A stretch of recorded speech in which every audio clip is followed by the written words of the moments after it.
Hello fam, welcome back to the African Diaspora News Channel. I am Wongel Zelalem, bringing you the story. Today we're going to talk about the British and reparations. Watch this clip, we'll come back and discuss. Should we pay reparations to our former colonies? In my judgment, it would be patronising and unnecessary to do so. The world has moved on from the colonial era. Allegiances and the world economic order are changing fast. I'm reliably informed that there are only 22 countries that Britain has not invaded. We helped ourselves to their natural resources and made a tidy profit. We occupied them for the protection of our fleets, Malta, Gibraltar, and for the detention of our felons, Australia.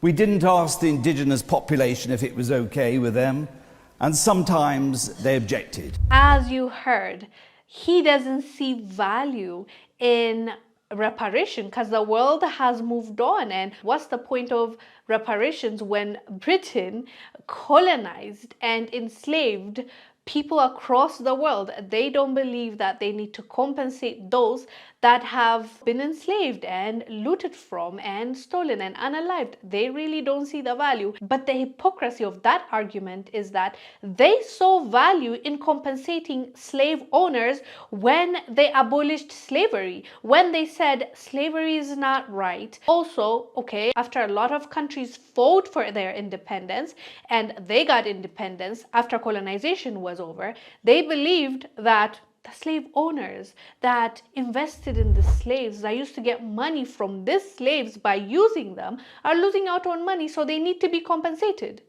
They thought that was the right thing to do. They saw value in compensating the slave owners.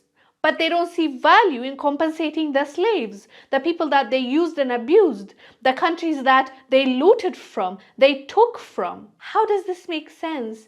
These people are disingenuous, and it's a fact. And at the very least, they should say, in my opinion, we've colonized more than half of the world, so it's going to be very hard for us to give back to all of you guys. We apologize. Let's find a way, maybe moving forward, to deal with each other, trade with each other in a better way so we can make it up. They can't make it up, to be for real, because they've taken so much, they've looted so much. It's going to be close to impossible to do it. But at the very least, let's try. Is a better option than to say there's no value in reparations. We've moved on. When you saw fit to compensate the slave owners, it's disingenuous, and obviously they are BSing because they don't want to pay all those people across the world. Imagine how much money they owe the world. But it's obvious why they don't want to do it, because they will go bankrupt. Do they even have that much money to compensate the people that they've hurt? Not necessarily. I don't believe that, but now can you at least, going forward, leave the people and their countries alone? These people that you speak of, these people that you talk about, if you leave them alone and if you stop meddling in their politics, in their government, and working towards unaliving those that are trying to change their people's circumstance, using your multinational companies to come and loot and mine, let's start there.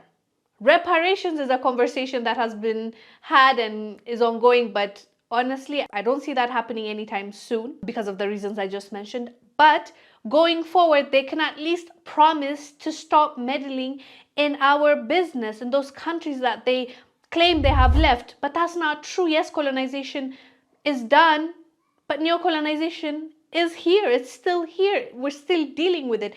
Leave us alone. Maybe then we can have a fruitful conversation about how we can move forward, how you can make up for all the crimes that you have committed throughout the years. Anyways, fam, let us know down below what your thoughts are about this conversation of reparations doesn't make sense from the British that colonized majority of the